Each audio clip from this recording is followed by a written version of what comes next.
Bon, bonsoir.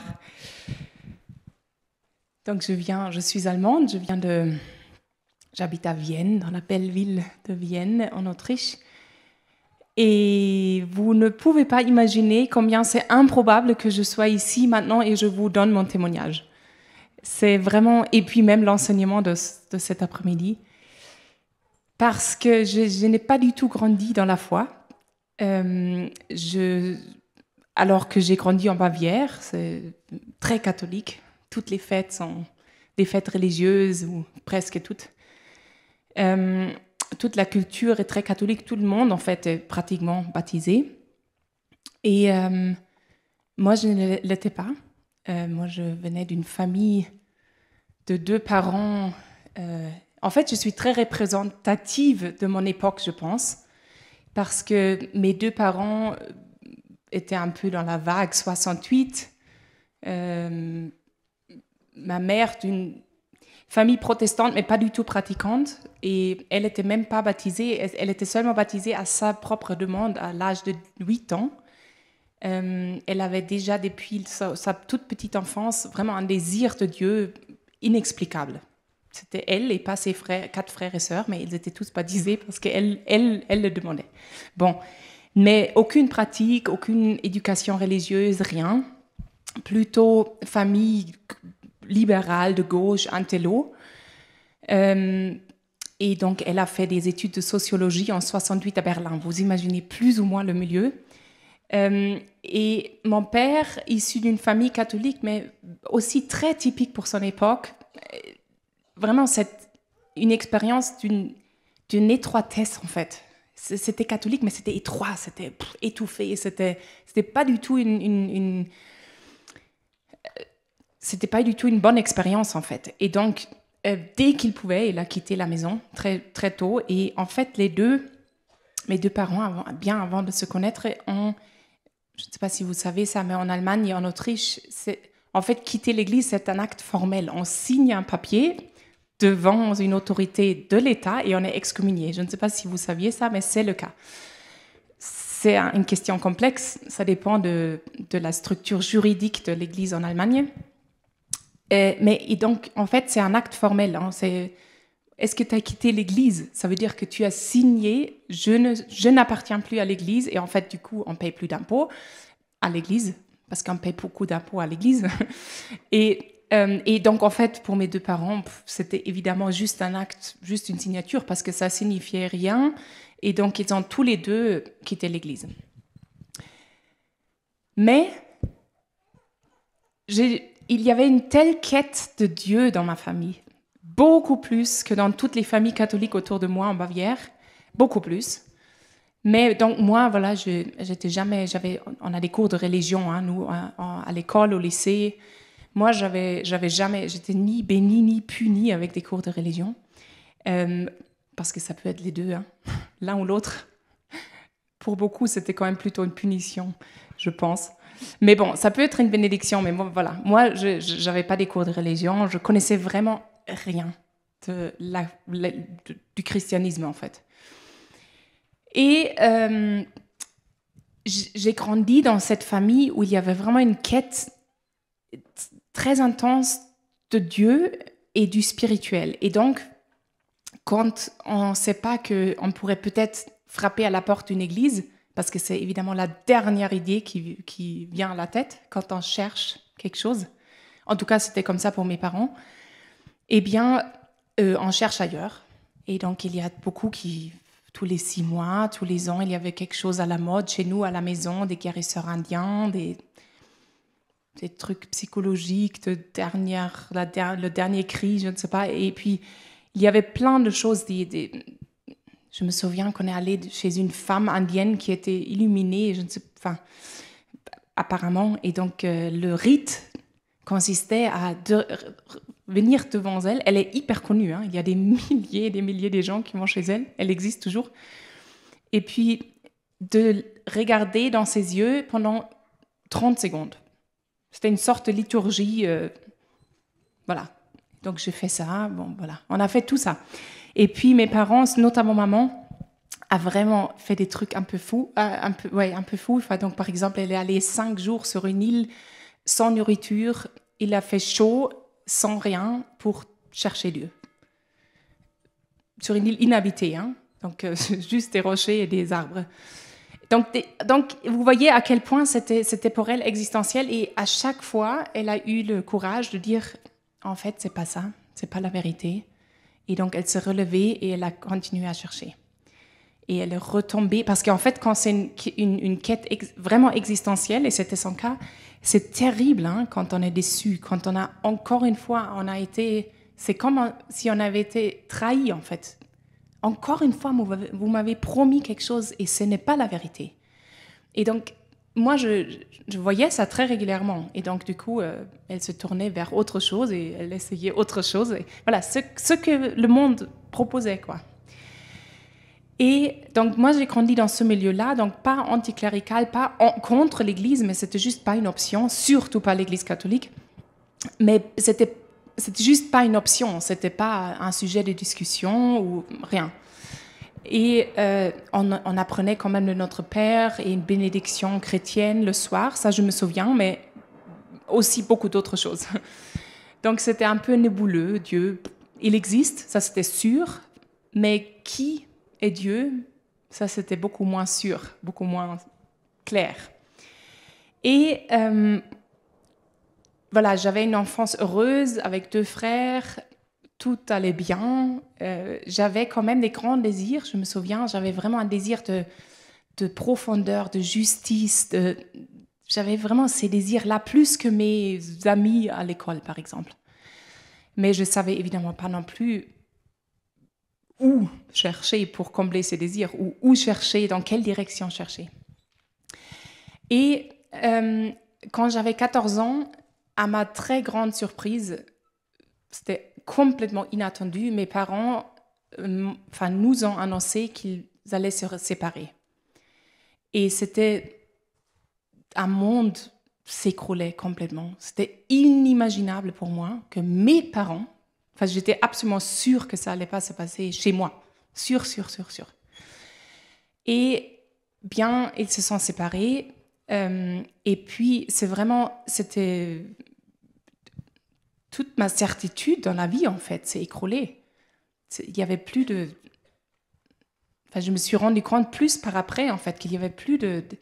tout s'est écroulé, en fait. Mais bon, voilà, j'ai réussi à l'école, contrairement à mon frère, par exemple, il a complètement chuté à cause de cette souffrance. Et moi, voilà, ça allait bien. Et ma mère, 2 semaines après la séparation, il y a une voisine qui vient à la porte et qui dit « Je suis vraiment très désolée, j'ai entendu et je peux juste vous proposer de prier. » Et elle lui file un petit papier, c'était une neuvaine, mais ma mère n'avait aucune idée, elle ne connaissait pas les jeux. Et donc, elle prie « Je vous salue Marie ». Elle ne connaissait pas du tout, rien. Mais elle avait une pratique religieuse, spirituelle, donc elle méditait tous les jours. Donc, elle avait son coin de méditation avec sa statue de Bouddha et plein de trucs. Et elle méditait là tous les jours. Et donc, elle se mettait là et pour la première fois de sa vie, elle se mettait à prier. Et elle me dit, elle m'a dit, en fait, j'ai tellement essayé des trucs vraiment de folie, spirituellement parlant, mais là, jamais dans ma vie, ça m'a demandé un si grand courage que de prier Dieu. Et en fait, sans connaître Dieu, elle s'est rendue compte que c'est totalement différent de tout ce qu'elle a fait dans la vie. Et donc, elle prie, elle lit en fait ce petit papier, mais intérieurement, elle a dit, c'était comme sauter d'une maison de 100 mètres d'un immeuble sans savoir ce qui est en bas. Un tel courage, en fait, était nécessaire pour elle, pour prier. Et bien là, elle a une conversion fulgurante. Et elle expérimente 24 heures de joie intense et elle sait, devant sa petite statue de Bouddha, je vais devenir catholique. Et puis tout de suite, la tête, ah non, mais le pape et les femmes et tout ce qu'elle avait en tête, toutes ces objections lui venaient. Mais elle savait, en fait, non, c'est ça. Et j'ai trouvé. Et donc, elle est devenue catholique à 54 ans. Et moi, je voyais ça, je me suis dit, bon, ouais, apparemment, c'est un peu différent des autres, des autres trucs qu'elle a essayé. Donc, je voyais la différence, mais moi, j'avais 15 ans, à l'époque, 14-15 ans, j'étais déjà très indépendante. Et donc, c'était trop tard pour m'éduquer autrement, heureusement. Parce que du coup, certaines choses n'étaient plus acceptables. Et bon, c'était trop tard pour moi. Mais donc, je voyais que ça lui faisait du bien. Mais moi, je me suis dit, la religion, c'est pas un truc de jeune, quoi. On peut peut-être y penser quand on a 85 ans ou quand on approche la mort. Ou... Peut-être. Mais donc, c'était pas pour moi, pas pour maintenant. Mais j'étais pas contre non plus. C'était juste pas intéressant. Et voilà, ma mère fait son chemin. Elle a une petite parenthèse parce que c'est important pour après. Elle a écrit un livre, enfin elle a écrit plusieurs depuis, mais elle a écrit un sur tout son chemin de conversion. Le contrat était complètement sur un autre sujet et en fait c'est devenu, en écrivant devant le Saint-Sacrement, elle a beaucoup écrit devant le Saint-Sacrement, en fait un livre de tout son chemin de recherche, 68 recherches, toutes ces révolutions des étudiants, la libération sexuelle, enfin, en fait tout ce qui représentait son époque, jusqu'à ce qu'elle trouve la foi dans l'Église catholique. Et en fait, il y a énormément des milliers de gens qui l'ont lu et qui ont retrouvé le chemin vers l'Église catholique grâce à ça. Bon. Donc moi, quelques années plus tard, j'avais 17 ans, une amie de ma mère m'invite à faire un pèlerinage. Je ne savais pas ce que c'était, un pèlerinage à Amsterdam. En plus, je me suis dit, bon, c'est une belle ville. Et pourquoi pas? Il dit, tu vas voir, en fait, je t'invite à un pèlerinage, il y a tout un bus de jeunes. Et moi, je me suis dit, mais les seuls 2 jeunes que je connaissais, qui étaient dans ma classe, qui allaient encore à la messe après les 14 ans, c'était ceux qui ne sortaient jamais la nuit. Moi, je sortais tout le temps. Ceux qui avaient toujours les meilleures notes. Moi, j'avais pas les meilleures notes parce que j'étais assez paresseuse. Et donc, en fait, c'était pas du tout, je m'identifiais pas du tout avec eux. Et donc, je me dis, mais je crois, jamais dans ma vie, j'ai rencontré un jeune qui est plus ou moins sur ma longueur d'onde, qui a la foi. Et donc, un peu par curiosité, peut-être, j'ai dit oui, ok, je viens. Un week-end.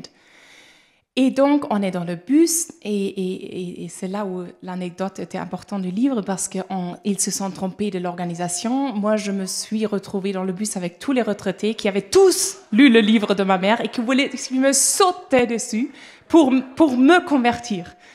Chacun voulait être celui qui me convertit, parce que ma mère parle de ce livre dans le livre de ses enfants qui ne sont pas baptisés, etc. Bon, vous imaginez un peu l'ambiance. Un chapelet après l'autre. Et puis 15 heures de route. Bon. Et vraiment, le seul mérite dans toute cette histoire, le seul que j'ai, c'est que je n'ai pas complètement fermé mon cœur et que je me dis, bon, je suis là. Vraiment, ça ne sert à rien de me fermer, de ne plus parler à toutes ces personnes étranges autour de moi. Et donc, je me suis dit, bon, je suis là, je suis là. Et donc, on arrive à Amsterdam, c'est un grand pèlerinage. Vous imaginez un stade avec 10 000 personnes. Et il y avait, je ne sais pas, des témoignages, quelqu'un chantait quelque chose. En fait, ça ne m'a absolument pas impressionnée. Je me suis juste dit, en fait, pour m'amuser, je vais vraiment ailleurs. C'est pas dans l'église où je trouve le meilleur amusement. Et donc, ça m'a pas trop impressionnée. Jusqu'au moment où il y avait la messe, le soir, l'après-midi. Et en fait, moi, je connaissais rien, hein, mais je savais une chose sur la messe, c'est que je pouvais pas aller communier.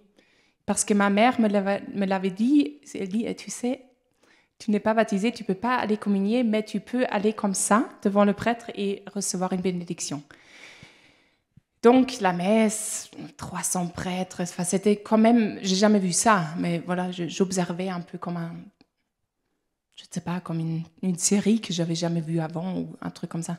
Et donc, mais au moment de la communion, je me suis dit, pourquoi pas recevoir une bénédiction?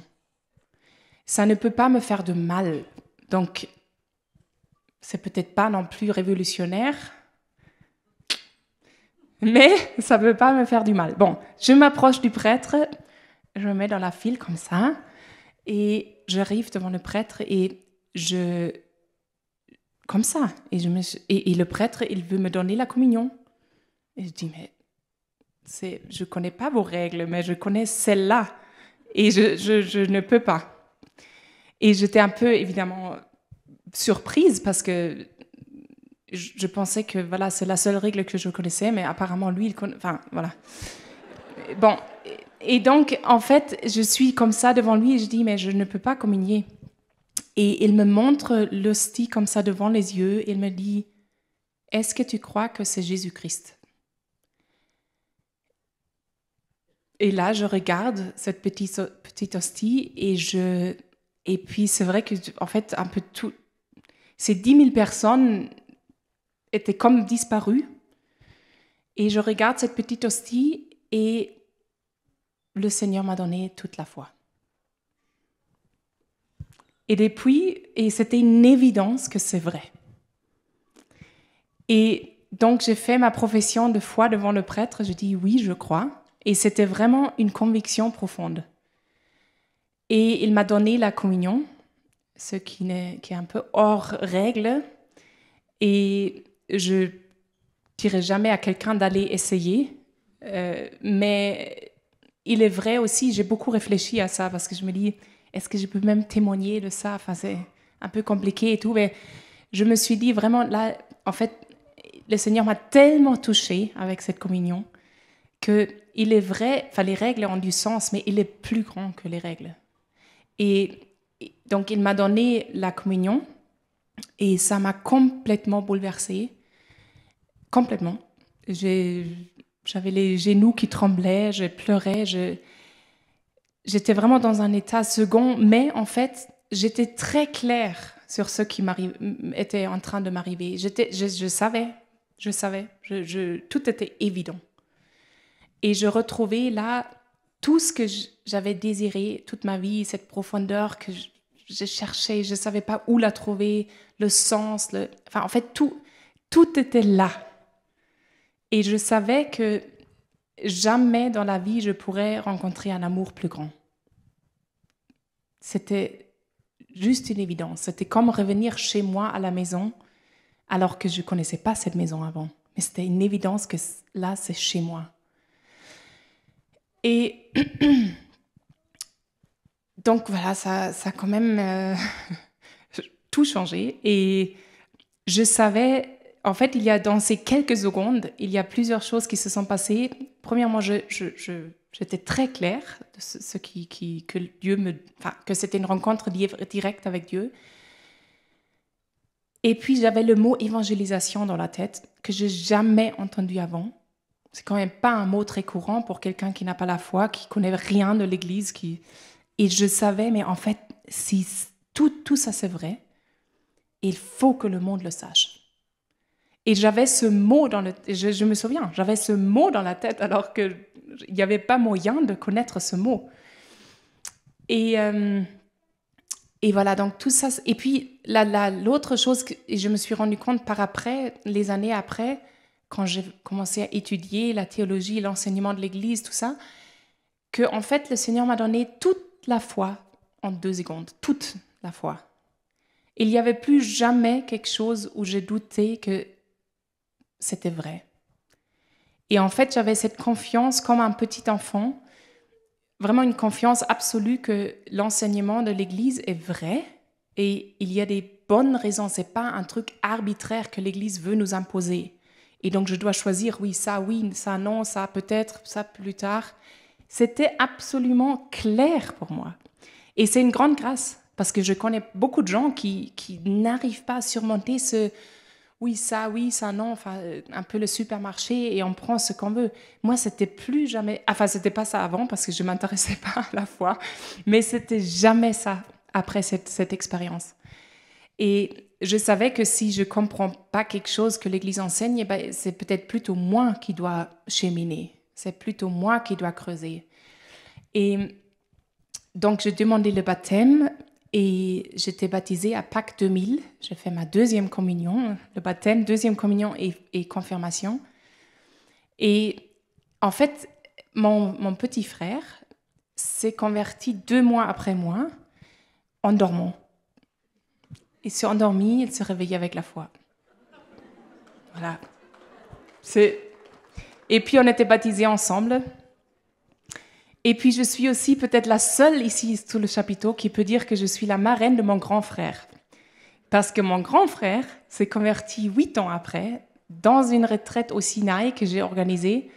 Et là, pouf, lors du chemin de croix, conversion complète et il était baptisé. Et donc je suis sa marraine, alors qu'il a 2 ans plus que moi.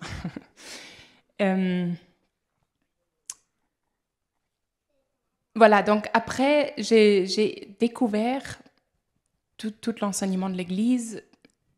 Et en fait, c'est vrai que tout était une évidence pour moi, alors que je pensais vraiment comme le monde. J'avais toutes les positions du monde. Je n'avais pas une réflexion poussée du tout. Je ne viens pas d'une famille politique, je ne viens pas d'une famille particulièrement philosophique non plus. Enfin, en fait, on n'avait pas des grands débats. J'étais juste... En fait, je ne peux pas l'expliquer. C'est surnaturel. Mais tout était une évidence. Et puis, tout mon esprit s'est réveillé avec la conversion aussi. Je n'étais pas particulièrement intéressée dans la philosophie ou rien, théologie, même pas. En fait, ce n'était pas vraiment quelque chose qui venait de ma famille. Mais avec la conversion, mon esprit s'est complètement réveillé. Et je sentis vraiment une grande responsabilité d'être dans le monde et d'expliquer et de vivre et de partager dans ce monde qu'il n'y a pas un millimètre de notre existence qui ne veut pas être transformé et qui ne peut pas être transformé par l'Évangile, par la bonne nouvelle. Ça comprend tout, ça touche à tout. Il n'y a rien qui est exclu de cette transformation, parce que tout appartient à Dieu.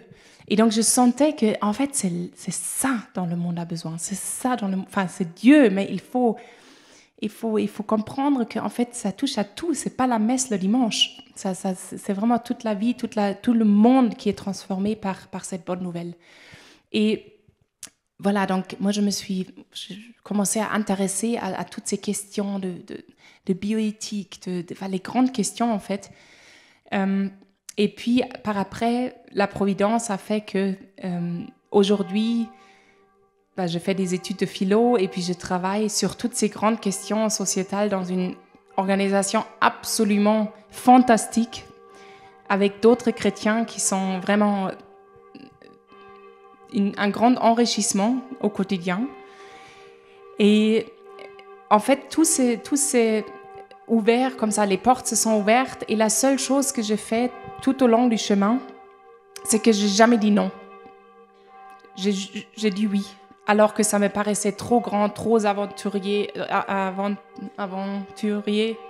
ouais, peut-être, ou trop difficile, ou trop je ne sais pas quoi.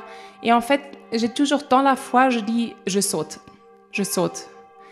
Et donc ça, encore une fois, c'est ma seule contribution, c'est que je n'ai pas dit non, alors que ça ne me paraissait pas vraiment possible humainement. Et donc les portes se sont ouvertes. Je vous donne peut-être une petite anecdote de la providence de Dieu, parce qu'il a quand même, toute la vie, a pris un tournant complètement différent. J'avais fait des études de philosophie, je travaillais pour un business, pour une entreprise de médias, et je savais que j'étais vraiment pas motivée, et je voulais vraiment travailler pour quelque chose que je trouvais qui a de l'importance, en fait, dans la société. Mais où postuler ? C'est pas très clair quoi faire avec ce désir-là. Et puis, j'ai prié, je dis, mais Seigneur, tu connais mon désir, tu sais que j'ai l'impression de perdre mon temps ici, parce que vraiment, je m'en fous complètement s'il y a une chaîne de télévision de plus ou de moins. Ça me motive pas.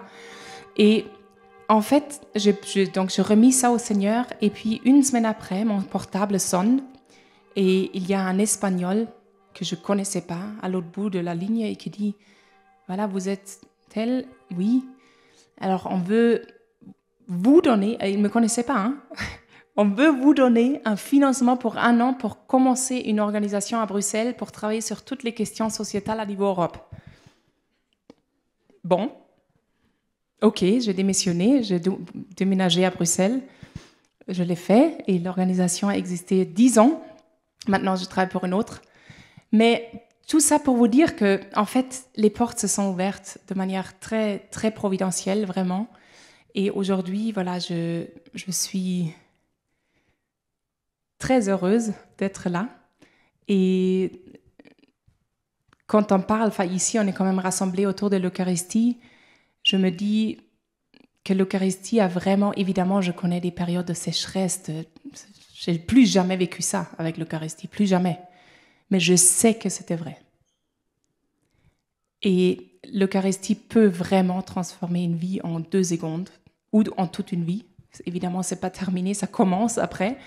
Mais cette puissance qui est dans l'Eucharistie, je l'ai vraiment expérimentée. Et mon frère, peut-être pour vous dire, il s'est vraiment converti en dormant. Il n'était pas croyant, mais par des circonstances X, il s'est retrouvé dans un petit chalet en montagne où il y avait l'adoration. Mais il ne connaissait rien de ça, rien. Il s'est endormi devant le Saint-Sacrement, mais il ne connaissait pas le Saint-Sacrement. Il s'est réveillé, il y avait la foi. Il savait que c'est Jésus-Christ. Donc voilà, tout ça pour vous dire que l'Eucharistie, c'est quelque chose.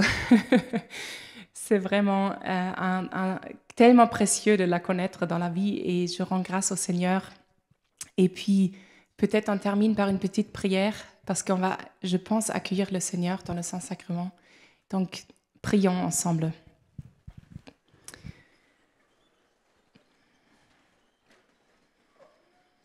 Seigneur, je te rends grâce pour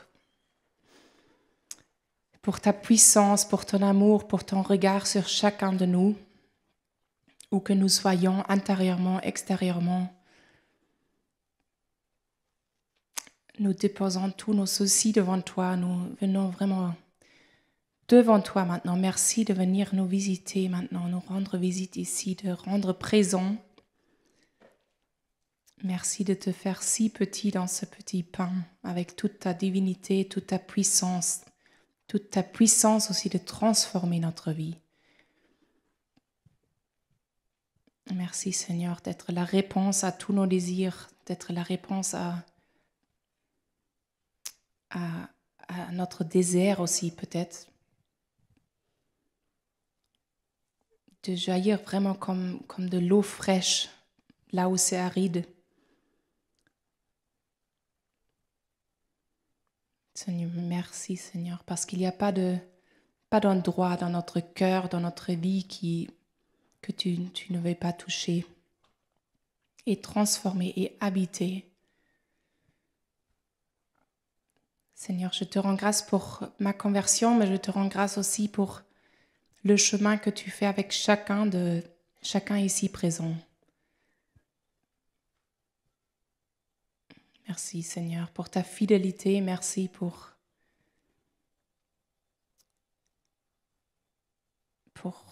ton don total.